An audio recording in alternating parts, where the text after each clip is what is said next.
இன்னைக்கு நிறைய செய்திகள் இருக்கு. அதுக்கு முன்னாடி சீரியஸா ஒரு விஷயத்த சொல்லிட்டு போயிடுவோம். ஐபிஎஸ்ல சீரியஸாவா? ஆமா, சீரியஸ்லி அப்படிங்கிற ஒரு புது ஷோ நம்ம விகடன் வெப் டிவில தொடங்கியிருக்கோம். அதுக்கு உங்க ஆதரவு நிச்சயம் இருக்கும் அப்படிங்கிற நம்பிக்கை இருக்கு. ஏற்கனவே பீகார் அரசியலை வச்சு ஒரு விஷயம் பண்ணியிருந்தோம். இப்போ என்னன்னா, அந்த முதலமைச்சர் மு.க. ஸ்டாலின் ஒரு பக்கம் வந்து தூய்மை பணியாளர்களுக்கு நாங்க இந்த நலத்திட்டம்லாம் பண்றோம் அப்படின்னு சொல்றாங்க. ஆனா இன்னொரு பக்கம் தூய்மை பணியாளர்கள் போராடிட்டு இருக்கிறாங்க. 100 நாள் தாண்டிடுச்சு. ஆமா, தாண்டிடுச்சு. இதெல்லாம் வச்சு சட்டையரான விஷயமும் இருக்கும், அதுல சீரியஸான கேள்விகளும் இருக்கும். அந்த மாதிரியான ஒரு ஷோ தான் சீரியஸ்லி. அதோட லிங்க் வந்து கமெண்ட்லையும் டிஸ்கிரிப்ஷன்லயும் இருக்கு, பார்த்து ஆதரவு கொடுங்க. ஷோக்குள்ளார போயிடலாம். நான் உங்கள் சகோ இளங்கோவன். நான் உங்கள் வருண். உங்கள் இல்லம் ஒளியால் நிறைந்திருக்க கயல் ஆக்ரோ ஃபுட்ஸ் செக்கு கடலை எண்ணெய் உங்கள் தேவைக்கேற்ப 1 லிட்டர் முதல் 15 லிட்டர் பேக்கிங்கில் கிடைக்கிறது. மழை பெய்யும் பெய்யும் அப்படின்னு சொல்லிட்டே இருந்தாங்கல்ல. இன்னைக்கு நம்ம வரும்போதே கொஞ்சம் மழையிலலாம் நனைஞ்சிட்டு தான் வந்திருக்கிறோம். மழை இங்கே சென்னையில் வெயில் அடிக்குது, மழை அடிக்குது, எல்லாம் இருக்குது. அடுத்த 2 நாளைக்கு நாளை மறுநாள் வந்து டெல்டா தென் மாவட்டங்களில் கனமழை இருக்கும் அப்படின்னு சொல்லியிருக்காங்க வானிலை ஆய்வு மையம். இப்போ புதுசாக இன்னொரு அறிவிப்பு வந்திருக்கு. கடலூரில் திருமுட்டம் அந்த கிராமம் உள்ளிட்ட கிட்டத்தட்ட ஒரு 37 வருவாய் கிராமங்கள் எல்லாவற்றையுமே டெல்டாவில் இப்போ இணைச்சிருக்காங்க. அறிவிப்பு வந்திருக்கு. காவிரி டெல்டா பகுதியா இப்போ அதெல்லாம் வந்திருக்கு. நீண்ட நாள் கோரிக்கை, விவசாயிகளோட கோரிக்கை இன்னைக்கு அரசாணையா வெளியாயிருக்கு. பாதுகாக்கப்படும், அதுல நிறைய நன்மைகள்லாம் இருக்கு. ஒட்டுமொத்தமா டெல்டாவையும் பாதுகாக்கணும். ஒரு கடிதம் எழுதினேன்னு கடிதம் எழுதியிருக்காரு. வழக்கம் போலவே இப்ப இருக்கக்கூடிய பிஎம்க்கு எழுதியிருக்காரு. தமிழ்நாட்டுக்கு மெட்ரோலாம் அறிவிக்கணும், நீங்க நிராகரிக்க கூடாது, மறுபரிசீலனை பண்ணுங்க அப்படின்னு சொல்லியிருக்காரு. தமிழ்நாட்டுடைய வளர்ச்சி இந்தியாவுடைய வளர்ச்சி அப்படின்னு நீண்ட நெடிய கடிதம் எழுதியிருக்காரு. வளர்ச்சியெல்லாம் பேசுறாங்க. இன்னொரு பக்கம் எதிர்கட்சி தலைவர் எடப்பாடி பழனிசாமி அவர் என்ன சொல்றாருன்னா, அந்த கோவை மதுரை மெட்ரோக்கான அந்த அறிக்கை அனுப்புனாங்கல்ல, அது ரொம்ப கவனக்குறைவா தப்பான தரவுகளோட அனுப்பிட்டாங்க. இவங்க வந்து 2011 உள்ள பாப்புலேஷனை போய் அதுல கொடுத்துருந்தாங்கன்னா எப்படி கொடுப்பாங்க? எஸ்டிமேட்டட் பாப்புலேஷனா 2025 எவ்வளவு இருக்கும்னு சொல்லியிருக்கணும். நாங்க ஆட்சியில இருந்தா அதெல்லாம் கரெக்டா பண்ணியிருப்போம், இவர் ஒழுங்கா பண்ணாம இப்போ உட்காந்து கடிதம் எழுதிட்டு இருக்காரு அப்படின்னு சொல்லி ஸ்டாலினை பார்த்து சொல்றாரு. இன்னொரு பக்கம் அந்த வளர்ச்சின்னு பேசுறாங்கல்ல, நம்ம வந்து வட மாநிலங்கள்லாம் பார்ப்போம், ஒரு 100 வேலை வாய்ப்புக்கு 10,000 பேர் போய் அங்க முண்டி அடிச்சுக்கிட்டு நிற்பாங்க. அது ஒரு பரபரப்பா செய்தியா மாறும். இப்போ என்ன இது மாறி இருக்கு அப்படின்னா, கிருஷ்ணகிரியில அந்த போச்சம்பள்ளி பகுதியில் சிப்காட் இருக்கு. அந்த சிப்காட்ல ஒரு ஷூ கம்பெனியில 52 இடங்களுக்கு காலி பணியிடம் இருக்கு, விண்ணப்பிக்கலாம்னு சொல்லியிருக்காங்க. அதுல விண்ணப்பம் கொடுக்கறதுக்கு ஆயிரக்கணக்கான இளைஞர்கள், பெண்கள், ஆண்கள்னு எல்லாரும் முண்டி அடிச்சுக்கிட்டு போறாங்க. ஸோ அந்த அளவுக்கு வேலை வாய்ப்பு இருக்கா அப்படின்னு சொல்லிட்டு ஒரு சந்தேகமும் வந்திருக்கு. எதிர்கட்சிகள் இதை பார்த்துட்டு இதுதான் திராவிட மாடல் சாதனையானலாம் போட்டுட்டு இருக்காங்க. வேலையில்லா திண்டாட்டம் அதிகரிச்சிருக்குன்னு சொல்றாங்களா, இல்ல நிறைய பேர் ஆர்வத்தோடு வேலை வாய்ப்புக்காக வராங்களா? அவங்க வந்து வேலையில்லா திண்டாட்டம் பாருங்க அப்படின்னு எதிர்கட்சிகள் சொல்றாங்க. அதுதான் இவங்க வந்து ஆனா முதலீடுகள்லாம் வந்திருக்கு, சிப்காட் இருக்குன்னு இந்த பக்கம் பேசிட்டு இருக்கிறாங்க. ஆனா அன்புமணி முதலீடுகள்லாம் வரலன்னு 2-3 நாளைக்கு முன்னாடி சொல்லிட்டு இருந்தாரு. மோடி வரப்ப பிரதமர் சொன்னாரு அதெல்லாம் போலியான முதலீடுகள்னு அவர் சொல்றாரு. ஆனா இவங்க என்ன சொல்றாங்கன்னா, இல்ல அதை முதலீடை ஒட்டுமொத்தமா நாங்க செலவு பண்ணிட மாட்டோம், அது கொஞ்சம் கொஞ்சமா தான் வரும்னு இந்த பக்கம் விளக்கம் வந்துட்டு இருக்கு. சரி, இன்னொரு விஷயம், சென்னைக்கு வந்து இந்த டபுள் டக்கர் பஸ், அது ஒரு விண்டேஜ்ல ஒரு ஃபீல் கொடுக்கும். நிறைய பழைய பாடல்கள் எல்லாம் பார்த்திருப்பாங்க. நம்மளுமே முன்னாடிலாம் சின்ன வயசுல எல்லாம் இருந்தப்பெல்லாம் அது பார்த்திருக்கிறோம். இப்போ அது திரும்ப வருதான், டபுள் டக்கர் பஸ் வருதுன்னு சென்னை மாநகர போக்குவரத்து அதிகாரிகள் சொல்றாங்க. சூப்பரா இருங்க. கோபுர வாசல்லேன்னு நினைக்கிறேன், பழைய படத்துல கார்த்திக் படம் சூப்பரா இருக்கும். அதுல டபுள் டக்கர் பஸ்ல தான் பாட்டெல்லாம் பாடிட்டு வருவாங்க. உன்னாலையில வரும்ல, லண்டன்ல எடுத்திருப்பாங்க. சென்னையில சொல்லிட்டு இருக்கேங்க. ஓகே, இதுலயே இருக்கு. ஓகே வருண், சிறைச்சாலைனாலே ரொம்ப கொடூரமானது தாங்க. இப்பதான் டூர்லாம் போயிருந்தோம், அந்தமான் போயிருந்தோம். அங்க முக்கியமான ஒரு சிறைச்சாலை எல்லாம் பார்த்திருந்தேன். புல்புல் பறவை பாத்தீங்களா? அந்த ஸ்டோரிலாம் வருதுங்க. புல்புல் பறவை வந்து சில செய்திகள்லாம் சொன்னது, அதெல்லாம் பார்த்துட்டு தான் அவர் அங்க இருந்து. அது ட்ரால் இல்லையா, உண்மையிலே எழுதி அந்த அதாவது சாயந்தரம் ஆனா ஒரு 6 மணி அந்த மாதிரி ஹிந்திலையும் இங்கிலீஷ்லயும் ஷோ போடுறாங்க. அதுல வரலாறு அந்தமான் சிறையில அதிகமா அவர் குறித்து தான். அதுல லாஸ்டா புல்புல் பறவை என்ன பண்ணுச்சு அப்படின்லாம் அந்த ஸ்டோரியில வருது. ஓ, ஸ்டோரியில வருது. சரி, ஓகே. அந்த சிறைச்சாலை எதுக்கு எடுக்கிறோம்? எதுக்குன்னா, சிறை ரொம்ப கொடூரம் இல்லைங்களா? அதுல 1/4 நூற்றாண்டுக்கு மேல இஸ்லாமிய சிறைவாசிகள் ரொம்ப கஷ்டத்தெல்லாம் அனுபவிச்சுட்டு இருக்காங்க. அவங்களுக்கு வந்து நீண்ட விடுப்பு வேணும் அப்படின்னு கோரிக்கை எல்லாம் வச்சிருந்தாங்க. நீதிமன்றமும் என்னன்னா, தமிழ்நாடு அரசாங்கம் அவங்க தான் அதை யோசிக்கணும் அப்படின்னு சொல்லியிருக்காங்க. இதை ஒட்டி ஜவாஹருல்லா இருக்காரு இல்லைங்களா, நீங்க நீங்க நீண்ட விடுப்பு அவங்களுக்கு கொடுங்க. கிட்டத்தட்ட 1/4 நூற்றாண்டுக்கு மேல இருக்காங்க. அது மட்டும் இல்லாம அவங்களுக்கு இவ்வளோ ஆண்டுகள் இருந்ததால விடுதலை செய்வதற்கும் நீங்க முயற்சி செய்யுங்க அப்படின்னு ஒரு கோரிக்கையை முன் வச்சிருக்காரு. ஓகே, சிறை அப்படின்னு சொன்னீங்க. சில அமைச்சர்கள் சிறை கம்பி என்னவுமாங்கிற அச்சத்துல இருக்கிறாங்களாமே. இல்லைங்க, தேர்தல் வந்துட்டாலே இப்படிதான் அவங்கள நோக்கி ஏதாவது ரைடு இப்படிலாம் அஸ்திரத்தை ஏவுவீங்க, எங்களுக்கு தெரியாதா அப்படிங்கிறாங்க அமைச்சர்கள். வெளியில அப்படிதான் பேசிக்கிறாங்க. இப்ப பார்த்தோம்னா ஜிஎஸ்டி நுண்ணறிவு பிரிவு இருக்கு இல்லைங்களா, அவங்க அமைச்சர் திண்டுக்கல் பெரியசாமி இருக்காரு இல்லையா, அவங்க பொண்ணு இந்திராணி அவங்களுடைய வீட்டுல ஒரு நீண்ட சோதனை, வரி ஏய்ப்பெல்லாம் பண்ணியிருக்காங்களா இப்படின்னு இதை கவனிக்கிற ஒரு டீம் கிட்டத்தட்ட 15 மணி நேரம் சோதனை நடந்திருக்கு அங்க. 15 மணி நேரம். அதாவது இடி, ஐடி, சிபிஐ தான் நீங்க சொல்லிட்டே இருக்கீங்க. நாங்க ஜிஎஸ்டில நுண்ணறிவு பிரிவுன்னு ஒண்ணு வச்சு அதுல இருந்து ரைட் பண்ணுவோம்னு பண்ணியிருக்காங்க. அவங்களுக்கும் சில பல டார்கெட் இருக்கும்.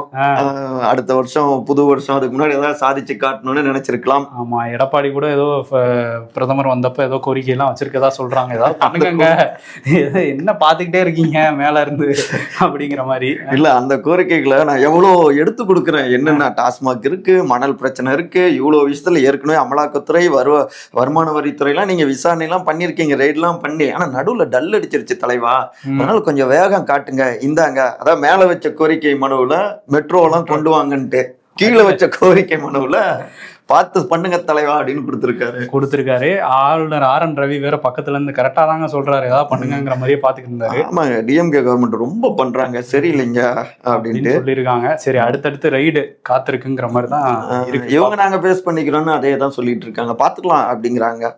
ஓப்பன் மீட்டிங் போட்டாதான் 1008 தடைகள்லாம் போடுவீங்க, எங்களை பார்த்து உங்களுக்கு பயம், நாங்க உள்ள அரங்களை போட்டா என்ன பண்ணுவீங்க அப்படின்னு வெளியில வரப்போறாரு. சென்னையை தாண்டி ஒருத்தர். மே ஐ கம் அவுட் அப்படின்ட்டு வெளியே வராரா? அவரே தான், நான் வந்துட்டேன், நான் வரப்போறேன் அப்படின்னு சொல்லிட்டு இருந்தவர் வந்துட்டேன் அப்படிங்கிறாரு.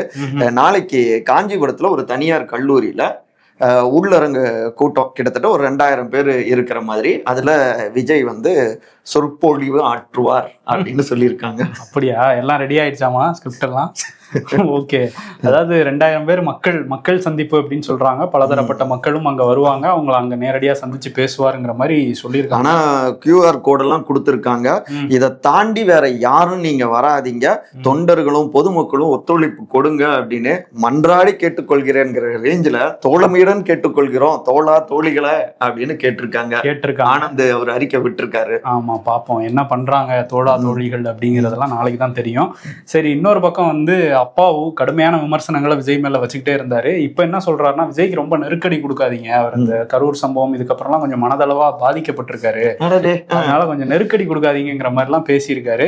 அதே மாதிரி ராதாபுரம் தொகுதியில 70% வாக்குகள் இப்போதைக்கு திமுகவுக்கு தான் வர மாதிரி இருக்கு, நம்ம அந்த கோர்ட்டு கேஸ் எல்லாம் அலைய வேணாம், 70% வந்துருச்சுன்னு நம்ம ஈஸியா வின் பண்ணிடுவோங்கிற மாதிரியும் அந்த பிரஸ் மீட்ல சொல்லியிருக்காரு.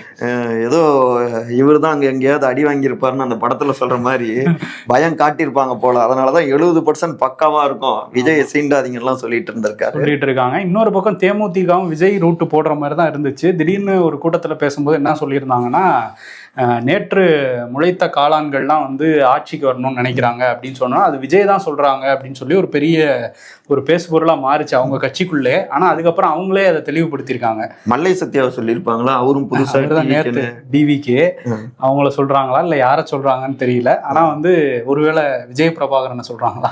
அவர் இப்பதானே கட்சிக்குள்ள இல்ல விருதுநகர்ல போட்டிட்டாரு எம்பி தேர்தல்ல. சரி, ஓகே, எம்எல்ஏவுக்கு புதுசு அப்படி சொல்ல வராங்களா என்னன்னு தெரியல. சரி, இப்போ என்ன சொல்லிட்டாங்க, விஜய் நான் சொல்லல, விஜய் எங்க வீட்டு பிள்ளை, அவர் சினிமால ஜெயிச்ச மாதிரியே அரசியல்லையும் ஜெயிக்கணும் அப்படின்னு சொல்லி அங்க ஒரு துண்டை ஸ்ட்ராங்காவே போட்டு வச்சு அரசியல் பண்றாங்க. ஒரு பக்கம் ஆர்பி உதயகுமார பாக்குறாங்க, அடுத்து நாங்க அதிமுக கூட்டணி போறோம்லாம் சொல்லியே நாங்க ஜனவரியில முடிவு பண்ணுவோம் அப்படிங்கிறாங்க. இன்னொரு பக்கம் ஆளும் பார்ட்டியில டிஎம்கே ஆட்கள் அப்பப்ப பாக்குறாங்க. சரி, இப்ப நேற்று முளைத்த காளான்னு நாங்க சொல்லங்கிறாங்க. ஓகே வரும்னு அதுக்கு முன்னாடி பார்த்தோம்னா, நாங்க கேப்டனு மாநாடு போட்டாருன்னா டைமுக்கு போயிடுவாரு, 7 மணிக்கெல்லாம் போயிடுவாரு. அவர் அப்படி இறங்கி நடிகர் திலகம் சிவாஜி ஐயாவுடைய அந்த இறுதி அஞ்சலியில கூட்டத்தை எப்படி அப்படி வேட்டியை மடிச்சுக்கிட்டு கண்ட்ரோல் பண்ணாரு, அதாங்க கேப்டன். அப்ப யார சொல்லியிருக்காங்க? இதெல்லாம் சொன்னாலும் பாப்போம், வர வேண்டியது எங்க இருந்து வருதோ அங்க வந்து நம்ம என்ன கொடுத்தாலும் வாங்கிக்குவோங்கிற மாதிரி, அதாவது சீட்டு சொல்றேன், அது வாங்கிக்கலாங்கிற மைண்ட் செட்ல இருக்காங்க. இன்னொரு பக்கம் ஒருத்தர் வந்து இவர் கூட்டணிக்கு வந்தாதான், எந்த கூட்டணிக்கு வராரோ அந்த கூட்டணி ஸ்ட்ராங் ஆயிடும், அப்படிதான் ஒரு கட்சி இங்க தமிழ்நாட்டுல இருக்கு. யாருங்க அப்படிப்பட்டவர்? புதிய தமிழகம் கிருஷ்ணசாமி. அவர் வந்து என்ன சொல்றாரு அப்படின்னா, ஆட்சியில பங்கு எந்த கட்சி கொடுக்குறாங்களோ அவங்க கூட தான் நாங்க கூட்டணி பேச்சுவார்த்தையே நடத்துவோம் அப்படின்னு சொல்றாரு. அப்ப வாய்ப்பு இல்லை அப்படின்ட்டு. இல்ல அதான் தாவேக்கா வந்து சொல்லியிருக்காங்க ஆட்சியில பங்குன்னுலாம். இருந்தாலும் அதுல 2வது பாயிண்ட் ஒண்ணு வச்சிருக்காரு, பூரண மதுவிலக்கு ஆதரிக்கிற கட்சி கூட தான் கூட்டணிக்கு போவோம் அப்படின்ட்டு இருக்காங்க. ஸோ ரொம்ப கன்ஃபியூஷனாக தான் இருக்குது. இல்லை, அது ஒரு நல்ல கோரிக்கை தான், கோரிக்கை. ஆனால் வந்து யாரு கூட போறாங்க அப்படிங்கிறதெல்லாம் தெரியல, யாரும் அவங்கள கூப்பிடுற மாதிரி தெரியல. ஆனால் அவரே வந்து நாங்கள் தயாரா இருக்கோம், நானும் களத்துல இருக்கேன், நோட் பண்ணிக்கோங்கன்னு அவர் காமிச்சிருக்காரு, சிக்னல் கொடுத்துருக்காரு. பீகார்ல அடி விழுந்ததுங்க வருண். இங்க டோட்டலா மாறிட்டாங்க. டிஎம்கே கூட்டணி தான் உறுதிப்படுத்திட்டாங்க காங்கிரஸ். டிவிகேக்கு இனிமே நாங்க பேசுறது கூட இடம் கொடுக்க மாட்டோம்னு ஒரு வந்துட்டாங்களா? அதுக்கு முன்னாடி சொல்லிட்டு இருந்தாங்கல்ல, நாங்க சரிபாதி 118 தொகுதிகள்ல நாங்க வலுவா இருக்கோம், எங்களுக்கு ஆட்சியில பங்கு கூட கேட்போம் அப்படின்னு டிசைனா பேசிட்டு இருந்தவங்க இப்ப அதெல்லாம் இல்லைங்க. காங்கிரஸ் கமிட்டி தலைவர் செல்வ பெருந்தகை அவருடைய தலைமையிலேயே கூட்டணி சம்பந்தமாக, அந்த தொகுதி பங்கீடு சம்பந்தமாக பேச்சுவார்த்தை செய்யறதுக்குன்னு ஒரு 5 குழுவை நியமிச்சிருக்காங்க டெல்லி காங்கிரஸ். ஓகே, 5 பேர் வந்து அப்ப 5 சீட்டு ஆளுக்கு ஒரு சீட்டு கொடுத்து அனுப்பிச்சிட போறாங்க. அவங்க கோட்டாவில 5 சீட்டு எதிர்பார்க்கலாம். ஆமா, அவங்க எதிர்பார்க்கறது பெருசா இருக்கும். ஆனா அழுது வாங்கினாரு அழகிரி, இவர் என்ன பண்ண போறான்னு தெரியல. இவர் ரொம்ப அழுகெல்லாம் மாட்டாரு, இவர் செல்வம் செலவழித்து வாங்குவாரான்னு தெரியல, அதுதான் காசு இல்லப்பான்னு சொல்றாரான்னு தெரியல. இன்னொரு பக்கம் என்னன்னா, இவங்க வந்து இந்தியா கூட்டணி நாங்க ஸ்ட்ராங்கா இருக்கோம் அப்படின்லாம் சொல்லிட்டு இருக்காங்கல்ல, நாங்க தான் ஆனா ஸ்ட்ராங்குன்னு சொல்லிட்டு நயினார் நாகேந்திரன் வந்து சொல்றாரு. என்னன்னா, திமுகவை மக்கள் வெறுத்துக்கிட்டே இருக்காங்களாம், பாஜக மேலதான் பாசமா இருக்காங்களாம் தமிழ்நாட்டு மக்கள். அப்படி இருக்கும்போது ஏன் அதிமுக போன பாசமா இருக்காங்கன்னா தனியாவே வரலாம். பட் ஆனா பஞ்சாங்கத்தை எடுத்து பார்த்திருப்பாரு போல, அதுல வந்து என்ன போட்டிருக்குன்னா, எதிர்கட்சி ஆட்சிக்கு வரதான் வாய்ப்பு இருக்குங்கிற மாதிரி இருக்காம. எந்த எதிர்கட்சி சொல்றாரு? தமிழ்நாட்டுல எதிர்கட்சியா இருக்கிற பிரதான எதிர்கட்சி அதிமுக தான் சொல்றாரு. அவங்களும் எதிர்கட்சி தான். பஞ்சாங்கத்துல அதிமுக வரும்லாம் போட்டிருக்காங்க. அந்த அளவுக்கு போடல போல, அவர் பாத்துட்டாரு போல, ஏதோ பஞ்சாங்கத்தை பார்த்தேன், ஆளுங்கட்சிக்கு நேரம் சரியில்லை, எதிர்கட்சி தான் ஆட்சிக்கு வருங்கிற மாதிரி இருக்குன்னு இருக்காரு. ஆளாளுக்கு இப்படி கெவிலி கத்துது அப்படின்னு சொல்லி ஒரு ரூட் எடுக்கிறாங்க. எனிவே நாங்க ஜெயிக்கணும்னு நம்பிக்கையா போறாங்க. ஆமா, இன்னொரு பக்கம் சீமான் நாங்க தனிச்சுதான், இந்த கூட்டணியே வேணாம் எங்களுக்குன்ட்டு அவரு மாநாடுகளா வெறியத்தை தான் அப்படின்னு முறுக்கேத்திட்டு நேத்து பேசியிருக்காப்ல நெல்லையில. 3 பங்கு வெறியோட 2026 நம்ம வேலை பார்க்கணும் அப்படின்னு மக்களே அப்படி உணர்வுபூர்வமா அவர் பேசியிருக்காரு. அதாவது கடலம்மா மாநாடு நடத்தியிருக்காங்க நேத்து. கடலுக்குள்ளையா? இல்ல, கடலை காப்பாத்தணும்னு. ஏங்க நீங்க அப்ப சுடுகாட பாதுகாக்கணும் அப்படின்னா நீங்க வேற மாதிரி கேட்பீங்க. இல்ல, கடலம்மா மாநாடு கடலை பாதுகாக்கணுங்கிறது முக்கியமான கோரிக்கை. அது ஒரு நல்ல கோரிக்கை. அந்த விஷயத்துக்காக எல்லாருமே யாரோட கூட்டணி அப்படின்னு சொல்லி பேசிட்டு இருக்காங்க. ஆனா நாங்க வந்து கடலோட நாங்க உணர்வு பூர்வமா இது ஒரு அறிவு பயணம், நம்ம இயற்கையை பாதுகாக்கணும் அப்படின்னு சொல்லியிருக்காரு. நிறைய விஷயம் அதுல குறிப்பா ஒண்ணு சொல்லியிருக்காரு, தமிழ்நாட்டுல தான் கிட்டத்தட்ட 81% ஈத்தேன், மீத்தேன், நிலக்கரி, இப்படி நிறைய முக்கியமான விஷயங்கள்லாம் இருக்கு. இதை வேட்டையாடுறதுக்கு தான் முதலாளிகள் எல்லாமே இங்க தமிழ்நாட்டுல தொடர்ந்து வந்துட்டு இருக்காங்க, குறி வச்சுட்டு இருக்காங்க. இன்னும் சொல்ல போனா இந்த கடல்ல பார்த்தோம்னா கிட்டத்தட்ட 12,500 கோடி கிலோ நெகிழிகள், அதாவது பிளாஸ்டிக் குப்பைகள் அப்படி இருக்கு. உலகத்திலேயே ஏதாவது எண்ணெய் இந்த மாதிரி இதெல்லாம் கொட்டிருச்சுன்னா, அதை கடல்ல கொட்டப்பட்டுருச்சுன்னா வாளியில் அழுற கூட்டம் நம்மளா தான் இருக்கும். இதெல்லாம் மாற்றணும்னு சொல்லிட்டு கடலை பாதுகாக்கணும், இயற்கையை பாதுகாக்கணும், அதுக்கு நாம வந்தா தான் முடியும் அப்படின்னு மாநாடு நடத்தியிருக்காரு. ஆமா, அந்த இயற்கை வளங்களை பத்தி அதிகமா பேசுறது தமிழ்நாட்டுல நாம் தமிழர் கட்சி மட்டும்தான். இன்னொரு பக்கம் ஆனா விஜய் விமர்சனத்தை கொஞ்சம் கம்மி பண்ணிட்ட மாதிரி தான் தெரியுது. அவங்க ஒரு முடிவை எடுத்திருக்காங்கன்னு சொல்றாங்க. அதான் நம்ம ரூட்டு கடல் மரம் அப்படின்னு போயிடுவோமே, மறுபடியும் மழை வேற வருது இல்ல. 20 வருஷமா முதலமைச்சரா இருக்காரு நிதிஷ்குமார் பீகார்ல. நடுவுல 1 வருஷம் மட்டும்தான் இல்ல, நீங்க ஜூவில எழுதிருந்தீங்க படிச்சேன். இப்ப மறுபடியும் பவருக்கு வந்துட்டாருல்ல நிதிஷ். பவருக்கு வந்துட்டாரு, பட் பவர் இருக்கான்னு தான் தெரியல. மாப்பிள்ள அவர் தான் சட்டை எங்களோடதுங்கிற மாதிரி கழட்டிட்டு இருக்கிறாங்க. அவர் தானே சிஎம். அவர் தான் சிஎம். ஆனா அவர் 20 வருஷமா 2005 இருந்து உள்துறை அமைச்சகத்தை அவர் கையில தான் வச்சிருந்தாரு. அதை இப்ப என்ன பண்ணிட்டாங்கன்னா, நாங்க எடுத்துக்கிறோம், அப்படின்னு சொல்லிட்டு எடுத்துக்கிட்டாங்க. பாஜக அவங்க துணை முதல்வர் சாம்ராஜ் சௌத்ரி அவர் தான் இனிமேல் உள்துறை அமைச்சர் அப்படின்றாங்க. இது வந்து இப்போ நம்ம இவங்க தேசிய கட்சிகள் ஆள்ற மாநிலங்கள்ல தனியா உள்துறை எல்லாம் வச்சிருப்பாங்க. உள்துறை அமைச்சர் தனியா இருக்கும். இப்ப கர்நாடகாலாம் கூட பார்த்தா சித்தராமையா கிட்ட இல்ல, பரமேஸ்வரா தான் வச்சிருக்காரு. இப்படி பிஜேபி ஆள்ற மாநிலங்கள்லாம் இப்படி இருக்கும். ஆனா மாநில கட்சிகளா இருக்கிற எல்லா இடத்துலயுமே அவங்க தான் வச்சிருப்பாங்க. இங்க தமிழ்நாட்டுல கூட முதலமைச்சர் மு க ஸ்டாலின் தான் வச்சிருக்காரு. ஏன்னா அது முக்கியமான துறை, அது நம்ம கட்டுப்பாட்டுல மாநிலமே இருக்குங்கிறதுக்கான ஒரு விஷயம். அதையே நீங்க எங்களுக்கு கொடுங்க அப்படின்னு சொல்லி எடுத்துக்கிட்டாங்க. இனிமேல் டம்மி பாம்பாவா அப்படிங்கிற மாதிரி தான் இது. ஆமா, அது மட்டும் இல்லாம என்ன பண்ணிருக்காங்க, health, agriculture, revenue department, urban development, road construction எல்லா இதையுமே வந்து நாங்களே வச்சுக்கிறோம். பிஜேபி எடுத்து இமேஜ் மட்டும்தான் நிதிஷ்குமார், மீதி எல்லாமே தாமரை தான். இப்ப நீங்க வீட்டுல ரெஸ்ட் எடுங்க, நான் அங்க நடத்திக்கிறேன் அரசாங்கத்தைங்கிற மாதிரி இறங்கியிருக்காங்க. இன்னும் 6 மாசத்துல அந்த மாதிரி ஏதாவது சீன்ஸ் இங்க வருமா? இல்ல ஒருவேளை இது ஏதாவது இது கொடுக்குறாங்க. இல்ல அதான் எடப்பாடிக்கு ஒரு அலாரம் அடிச்ச மாதிரி தான், அவங்க கிட்ட இருந்து பாத்துங்க இதுதான் நடக்குங்கிற மாதிரி இருக்கு. அதனாலதான் அவர் ஒண்ணு அங்க கூட்டணி அமைச்சரவை இப்படிலாம் பார்த்த உடனே நேத்து இவரு தம்பிதுரை பேசியிருந்தாரு. ஏங்க கூட்டணி ஆட்சின்னு சிலர்லாம் சொல்றாங்க, கூட்டணிங்கிறது வேற, ஆட்சிக்கு வரதுங்கிறது வேற.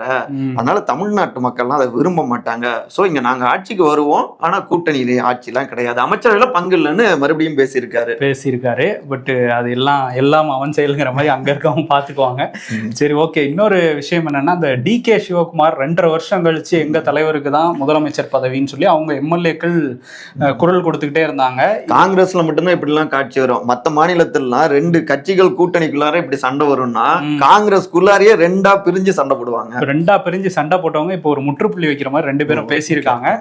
சித்தராமையாவும் சரி, டி.கே. சிவகுமாரும் சரி, இதெல்லாம் வந்து ஒரு கேபினெட்ல ஒரு ரீஷஃபிள் நடக்க போதே தவிர 5 வருஷமும் அவர் தான் சிஎம்மா இருப்பேன்னு சித்தராமையா சொல்லிட்டாரு. எங்க தலைமை என்ன சொல்லுதோ அதான் நாங்க பண்ணுவோம், அதனால எந்த மாற்றமும் இல்லைன்னு இவரும் சொல்லிட்டாரு.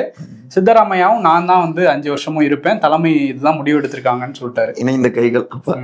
வருண் ஜி வந்து G20 மாநாடுக்கு போயிருக்காரு தென்னாப்பிரிக்காவுக்கு. ஆமா, அங்க போய் இறங்கி மரியாதையெல்லாம் ஏத்துக்கிட்டு இருக்காரு. பாரம்பரிய முறையிலான அந்த மரியாதை எல்லாம் ஏத்துக்கிட்டு இருந்திருக்காரு. அவர் ஒரு விஸ்வகுரு அப்படின்னு சொல்லி இப்ப திரும்பியும் சொல்ல ஆரம்பிச்சிருக்காங்க மறுபடியும். ஏன்னா வெளிநாட்டுக்கு போயிட்டாருனாலே விஸ்வகுரு தானே. ஆனா அவர் அங்க போன நேரம் பாருங்க, ஒரு வரலாற்று சாதனையும் இங்க நடந்திருக்கு. என்னன்னா, அமெரிக்க டாலருக்கு நிகரான இந்த இந்திய ரூபாய் மதிப்பு வரலாறு காணாத வகையில சரிஞ்சு போயிருக்கு. 89 ரூபா 62 காசுங்கிற நிலைமையில வந்து நிக்குது ஒரு அமெரிக்க டாலரோட விலை. 90-100ன்னு செஞ்சுரி அடிச்சிருவாருன்னு நினைக்கிறேன் ஜி அவரோட ஆட்சி காலத்துல. விஸ்வகுரு ஆட்சியில அப்படிலாம் நடக்கலாம். ஆமா. இன்னொரு பக்கம் என்னன்னா, ஜோரான் மம்தானி நியூயார்க்கோட புதிய மேயரா பதவி ஏற்றாரு. அவர் வந்து மோடிய, ட்ரம்ப் எல்லாம் கடுமையா அவரும் விமர்சனம் பண்ணியிருந்தாரு. ட்ரம்ப்பும் வந்து மிக கடுமையான விமர்சனங்களை அவர் மேல வச்சுக்கிட்டே இருந்தாரு. இப்போ என்ன சொல்றாருன்னா, போய் பார்த்துட்டு வந்திருக்காரு. ஒயிட் ஹவுஸ்ல போய் மம்தானி வந்து ட்ரம்ப்பை சந்திச்சிருக்காரு.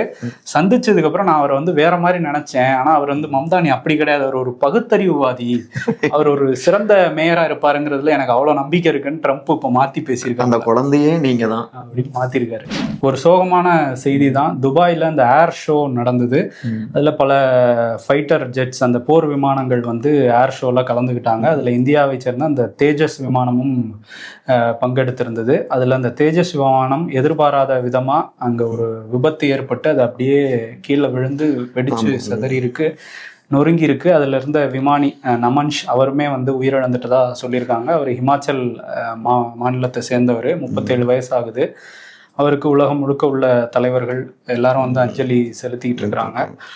இந்த 2025 நிறைய இந்த மாதிரி விபத்துகளை நம்ம தொடர்ந்து பார்த்துக்கிட்டே இருக்கோம்.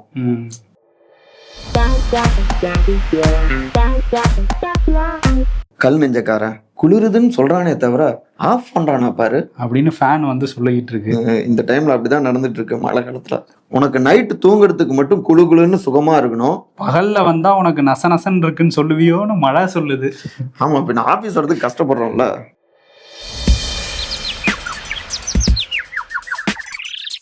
தொடர்ந்து ரீல்ஸ் பார்த்துக்கிட்டே இருந்தா முதலில் நேரம் போறதே தெரியாது, அப்புறம் நம்ம வீணா போறதும் தெரியவே தெரியாது. கரெக்ட் தான். இபிஎஸ் முதலமைச்சர் ஆனால் கோவைக்கு மெட்ரோ உறுதி, வானதி சீனிவாசன். அதற்குள்ள அப்ப கோவை மக்கள் தொகையை அதிகரித்து விடுமா அறிவிப்பு கேட்டிருக்காங்க.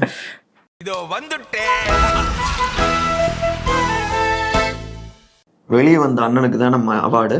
ஆமா, வெளியே வராருல்ல நாளைக்கு. ம். அதனால வந்து அவர் நானே வருவேன் அப்படின்னு சொல்லிட்டு நானே வந்து பாக்குறேன்ப்பா, நீங்க வந்து கூடினா அது பிரச்சனை ஆயிடுதுங்கிற மாதிரி. ஏன்னா டிசம்பர்ல பர்மிஷன்லாம் கேட்டிருந்தாங்க, அதுக்கும் சிக்கலா இருக்குது. சேலத்துல கேட்டுட்டு இருந்தாங்க, கிடைக்கல. இருந்தாங்க. டிசம்பர் 4. அதனால திடுதிப்புன்னு நாளைக்கு வந்து காஞ்சிபுரத்துல ஒரு மக்கள் சந்திப்பு அப்படின்னு சொல்லி கிளம்பி இருக்கிறதுனால நானே வருவேன் விருது அவரு கொடுத்துடலாம். அவர் மலேசியாவுக்கும் நானே வருவேன்னு போறாராமா. யாரு? விஜய். ஓ. பிரச்சாரத்துக்கு இல்ல, ஆடியோ லான்ச் இங்க நடத்தினா. நான் என்ன நினைச்சேன், அதிமுக எப்படி அகில இந்திய அதிமுகவா மாறின மாதிரி இல்ல உலக தாவேக்கா நினைச்சிட்டீங்க.